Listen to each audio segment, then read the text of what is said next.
Welcome to PD on the Go, the podcast that delivers bite-sized learning on communication, collaboration, and facilitation for busy teacher leaders. Tune in while you're in the car, on your lunch break, or making copies, and get ready to level up your leadership skills. My name is Mary Beth Anderson, and I'm joined today with my colleague, Hallie Case, and we work in the Office of Professional Learning in Fairfax County Public Schools. Hi, everyone. So today, we're recording this and we're getting really close to the end of the school year. And this had us thinking about, this is a hectic time, but it's also a time when you can pause with your team and just look back on where you've been as a team and the impact on your students and start thinking intentionally about where we're going. Yes. So it's just like when we're with the kids in the classroom as teachers and we always leave out that reflection part because it's time to go to lunch or the bell is rung and you're like, oh, everybody pack your stuff up. So we kind of do that as teachers in a team setting.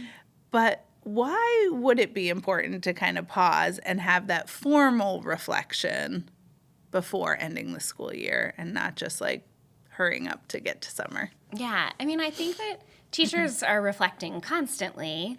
And often that is just like chatting and conversations over how something that was more recent went or what we're thinking about our SOL scores or whatever it might be. So carving out intentional time for reflection does a couple things, just like you mentioned, like we would want for our students. So one is that metacognition part where we're thinking about, we're processing growth and not just thinking about experience, like what's this experience we had, but also what did we learn from that experience and really thinking about that process and where it can lead us to greater expertise or understanding as we look to how we want to handle things in the future. Yeah. It really kind of closes that loop because, like you said, teachers are always kind of reflecting on their own or mentally on their ride home at the end of the day. Yeah. And so being able to kind of stop and have that conversation, it really kind of wraps everything up in this. It ties the bow. Yeah. And then it really makes your summer intentional because teachers, even though they're off on the summer, they're always kind of in the back of their minds thinking about what they want to do in the next school year or shift and change. And if you've had that conversation, one, you don't really need to like spend your time in the summer thinking about it, or you can really be intentional about the professional learning that you might engage in over the summer to support the next steps. Yeah, because when you're reflecting as a team, you're not just looking back, you're also looking ahead. So let's kind of talk about those two as separate ideas. So as a team, you want to reflect to look back, but then you also want to pivot into looking ahead to next year. So what are some look back structures that teams could use? Well, the first thing that comes to mind that we have on our PLC site are some reflection tools that can kind of walk you through your collaborative learning structure and thinking about what did we do well, what were some things that we tried but we want to do differently, and what did we not even attempt at all, so we can maybe build those in or see if that would be helpful for the work we do. So using and there's two options of reflection tools. We'll share them with you all. But I think what we talk a lot about on this podcast with teams is your function and your impact. And those reflection tools they talk about both of those things. I think another thing you could do to reflect is to really focus on that function piece. Have the conversation around, like, how well did we paraphrase each other in this last quarter of the school year? Were we pausing? Were we making sure that all ideas got to be put on the table before we moved forward to making a decision? So not just reflecting on PLC processes, although that's really important, but also thinking about how did we function together as a team. That would be an important conversation. Like the norms of collaboration, and you could also do that with your working agreements too. Like how did we come together to do this work?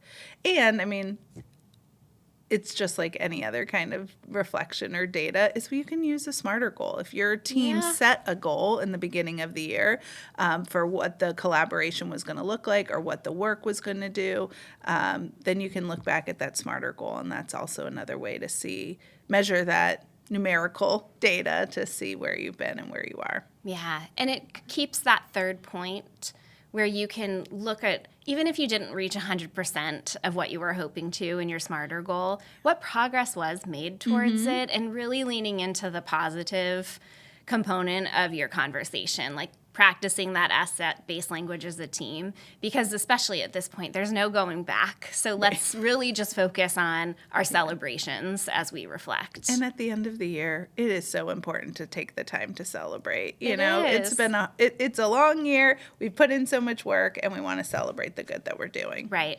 So we talked a little bit about what we've done to look back. What could be a structure to look ahead, to start thinking about those next steps? So there's a couple of frameworks for this. Sometimes it's called like a stoplight reflection, or we could call it like a keep, drop, create. But essentially they're all saying the same thing, which is that you might think about, what do you want to hold on to? So what will you keep doing from this past year that you saw success, whether it was instructional strategies for students, how you approached planning, your data analysis and your reflection of data to inform instruction. What did you do well that you want to keep? What do you want to drop? So what things had little impact? What were areas where you just didn't see a lot of growth in students, and maybe it's really taking a hard look at that project that you love that you've done every year. Or like, this could take some critical reflection as you look ahead. Is there something we're willing to let go of because we didn't see the impact that we wanted? And then create. So based on what we know now, what can we do to get ready for next year? We don't want to encourage teachers to work over the summer. But as you're kind of thinking ahead towards that pre-work week, like, what are some things that you might work on together? Or what could you tackle before the end of the school year so that you hold on to some of these ideas and they don't get lost in the shuffle of a busy summer? Yeah, and it makes me think about, sometimes teams steer away from that next steps because teams change from year to year. Yeah. And they think, oh, well, they're not going to be here, so we should just wait and talk about this when we start the new year. And, I would caution you not to do that, because you want to have all the players that were there during the school year that did the work to get their ideas and their input, whether they'll be with your team or not the next year. Their input is still valuable and can support you.